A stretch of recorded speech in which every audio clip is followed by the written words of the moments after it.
તો હવે વાત કરીએ એપ્રિલ માટે કરાયેલી આગાહીની।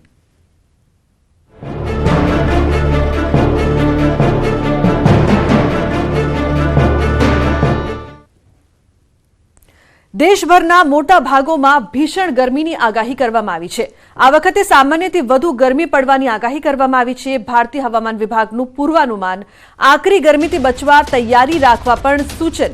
તો ગુજરાત સહિત દેશના ઘણા ભાગોમાં સામાન્યથી વધુ ગરમી પડી શકે છે।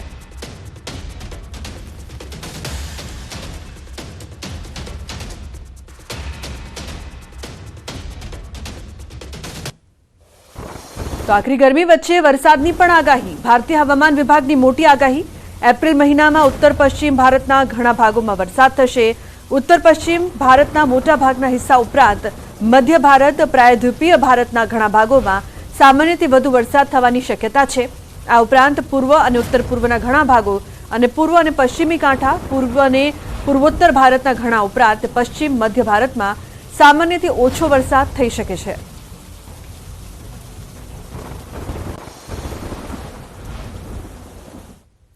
તો ગુજરાતવાસીઓ હવે આકરી ગરમી માટે તૈયાર રહેજો। એપ્રિલમાં અંગ ઝરતી ગરમી રહેશે। હવામાન નિષ્ણાંત અંબાલાલ પટેલે ગરમીને લઈને આગાહી કરી। જાણો ક્યારથી આકરી ગરમી રહેશે, કયા વિસ્તારમાં 40 ડિગ્રીથી વધુ તાપમાન રહેશે।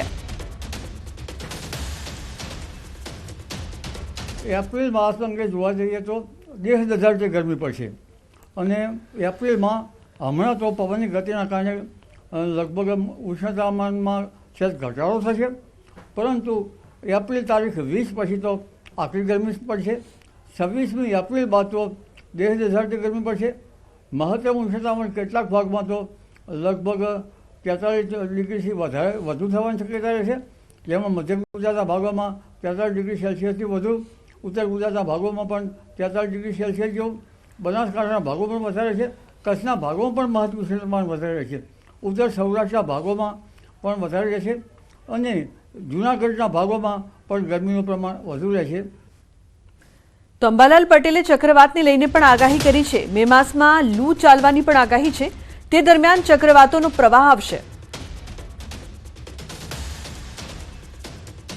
મે માસમાં તો લૂ ચાલશે, લગભગ 10-11 મેથી પણ ગરમી જબરદસ્ત આકરી પડશે અને લગભગ 24 મેથી 4 જૂન વચ્ચે પણ ગરમી આકરી પડશે અને આ અરસામાં અરબ સાગરમાં ચક્રવાતની એક હલચલના કારણે કદાચ ચક્રવાત થઈ શકે, બંગાળ ઉપસાગરમાં પણ ચક્રવાત થઈ શકે। એટલે હવે 10-11 મે પછી ચક્રવાતોનું પ્રમાણ વધશે, ગરમીનું પ્રમાણ વધશે, આંધી વંટોળનું પ્રમાણ વધશે। તો આ વર્ષે ચોમાસું કેવું રહેશે, આંધી વંટોળની અસર ચોમાસા પર કેવી રહેશે અને ક્યારથી ચોમાસાની શરૂઆત થશે તેને લઈને અંબાલાલ પટેલે આગાહી કરી છે। ઘણી આંધીઓ આવે તેનાથી ચોમાસું વરસાદ જે છે એ પણ સાનુકૂળ થતો હોય છે, એટલે આંધી વંટોળના લીધે વરસાદનું પ્રમાણ પણ સારું રહેવાની શક્યતા રહે છે। આ વખતે ચોમાસું શરૂઆતના ચોમાસામાં જો ચક્રવાત થાય તો તે પછી થોડુંક વિલંબમાં મૂકી શકે, પરંતુ ઓગસ્ટ, સપ્ટેમ્બર ને ઓક્ટોબરમાં પણ વરસાદ થવાની શક્યતા રહે છે, એટલે પાછોતેર વરસાદ પણ સારો થશે। મઘા નક્ષત્રમાં પણ વરસાદ થવાની શક્યતા રહે છે। તો કેરી પકવતા ખેડૂતો ચેતી જજો। અંબાલાલ પટેલે બાગાયતી પાક પર આંધી વંટોળની શું અસર થશે તેને લઈને આગાહી કરી છે। આંધી વંટોળના પ્રમાણે બાગાયતી પાકો તો અસર થાય। માર્ચ માસમાં તો ફેબ્રુઆરી માર્ચ માસમાં આમાંનો મોર ઘણો ઘટી ગયો છે, એટલે કેરી જે છે અમુક વિસ્તારમાં એનું અસર થશે, પણ જ્યારે કેરી પાકતી હોય એ વખતે આંધી વંટોળ આવે, ઘણી વખત તો કેરી અત્યારે આવવાની શરૂઆત થઈ છે અને ઘણી વખતે કેરીનો પાક છે એને લેટ પણ થતો હોય છે, એટલે જે લેટ કેરીનો પાક છે એના પર વધારે અસર થવાની શક્યતા રહે છે અને આ આંધી વંટોળના કારણે કેરીનો પાક બલકે એટલો નહીં, ઘણા બાગાયતી પાકો ઉપર પણ તેની અસર થવાની શક્યતા રહે છે।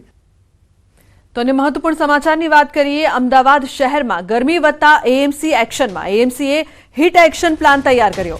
શહેરના અર્બન હેલ્થ સેન્ટર પર શરૂ કરાયા વોર્ડ।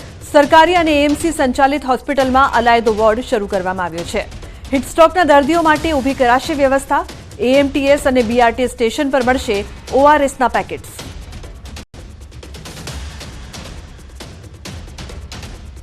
અમદાવાદ અમદાવાદ શહેરમાં દિન પ્રતિદિન ગરમીનો પારો છે તે અપ થઈ રહ્યો છે, ત્યારે મહાનગરપાલિકાને સરકારીથી માંડીને ખાનગી હોસ્પિટલોમાં પણ ઓપીડીમાં સતત વધારો થઈ રહ્યો છે. ત્યારે એએમસી દ્વારા હીટ એક્શન પ્લાન છે તૈયાર કરાયો છે. મહાનગરપાલિકાના તમામ આરોગ્ય જે કેન્દ્રો છે, અર્બન સેન્ટરો છે, તેની અંદર તમામ અલગ અલગ જે વ્યવસ્થાઓ છે હીટ એક્શન પ્લાન લઈને કરવામાં આવી રહી છે. તો સાથે જ એએમટીઓ છે, બીઆરટીઓ છે, તમામ અલગ અલગ ક્ષેત્રો ઉપર મહાનગરપાલિકાની ટીમો છે તે જોવા મળી રહી છે. ત્યારે ખાસ હું આપણે દ્રશ્યો બતાવી રહ્યો છું કે જે અમદાવાદ મહાનગરપાલિકાના જે અર્બન સેન્ટરો છે તેની અંદર અલગ અલગ જે વ્યવસ્થાઓ છે, કારણ કે એક મિની વોર્ડ આખો ઊભો કરી દેવામાં આવી રહ્યો છે કે જે પણ હીટ એક્શન પ્લાન લઈને કોઈ પણ જે દર્દી ફટાફટ અહીં પહોંચે તો તેની સત્વરે સારવાર થાય તેને લઈને અલાયદો આખો વોર્ડ છે, ઇમરજન્સી વ્યવસ્થા છે તે ઊભી કરવામાં આવી છે. ખાસ કરીને આપ જોઈ શકો છો કે કઈ રીતે મેડિસિન સાથે સજ્જ છે મહાનગરપાલિકાનું આરોગ્ય વિભાગ, અને સાથે જ જ્યારે હીટ જ્યારે લાગતી હોય છે કોઈ વ્યક્તિને, ગરમીનું પ્રમાણ વધતું છે ત્યારે તેને સાથે આઈસનો સૌથી વધુ મહત્વનો ઉપયોગ થયો, ત્યારે આઈસ પ્લેટ પણ તૈયાર કરાઈ છે. આખી જે વ્યવસ્થા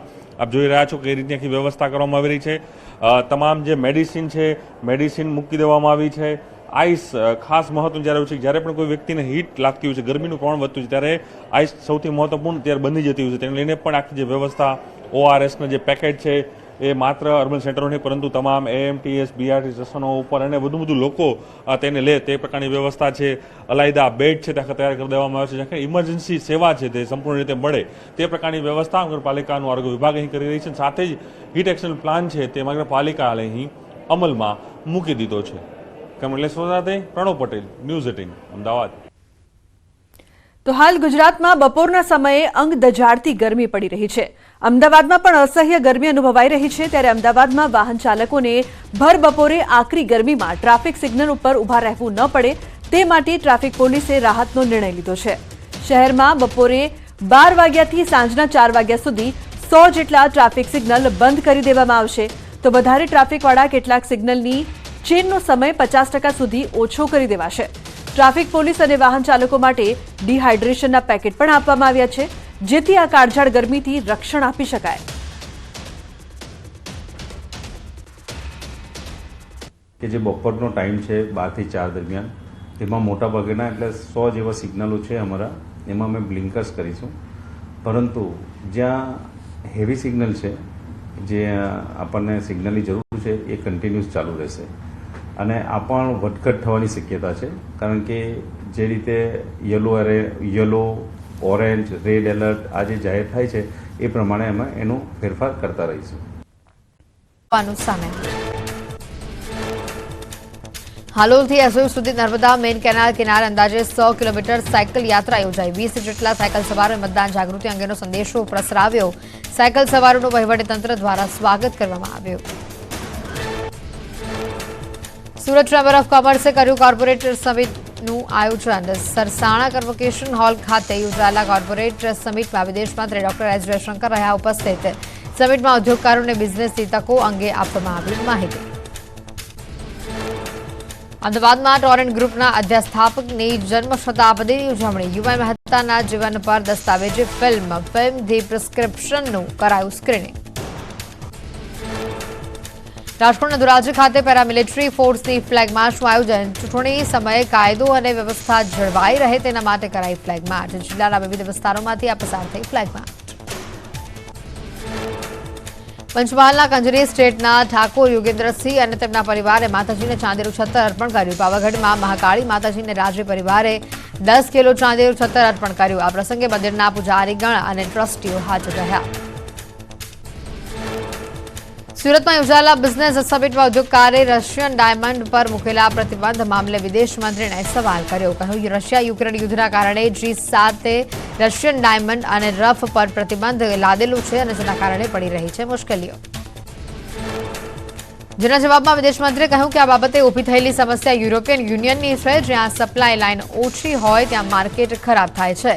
અત્યારે માર્કેટને કેવી રીતે ડાયવર્ટ કરવું તેના ઉપર વિચારવું જોઈએ. ડોક્ટર અતુલ ચક આપઘાત કેસમાં સાંસદ રાજેશ ચુડાસમાના પિતા નારાયણ ચુડાસમાએ ગુજરાત હાઈકોર્ટમાં આગોતરા જામીનની અરજી કરી છે. વેરાવળ સેશન્સ કોર્ટે અરજી ફગાવતા હાઈકોર્ટમાં અરજી કરવામાં આવી. આગામી દિવસોમાં હાઈકોર્ટમાં હાથ ધરવામાં આવશે આ સુનાવણી. કોળી સામે કોળીના જ રાજકારણનો ઉકેલ માટેનો પ્રયાસ. અખિલ ભારતીય કોળી સમાજના ગુજરાત અધ્યક્ષનું નિવેદન સામે આવ્યું. કહ્યું તમામ કોળી એક જ છે અને એક જ રહેવાના છે. સુરેન્દ્રનગરના ઉમેદવારને લઈને ચુમાળિયા અને તળપદા કોળી વચ્ચે ચાલે છે વિવાદ. ગીર સોમનાથમાં ગીરગઢડામાં ઘરમાં ઘૂસેલી સિંહણનું રેસ્ક્યુ કરવામાં આવ્યું. મોડી રાત્રે મકાનની દિવાલ કૂદીને સિંહણ ઘરમાં ઘૂસી હતી. સિંહણ એક રૂમમાં જતા પરિવારજનોએ દરવાજો બંધ કર્યો હતો. વન વિભાગે 2 કલાકની જહેમત બાદ સિંહણને પાંજરે પૂરી.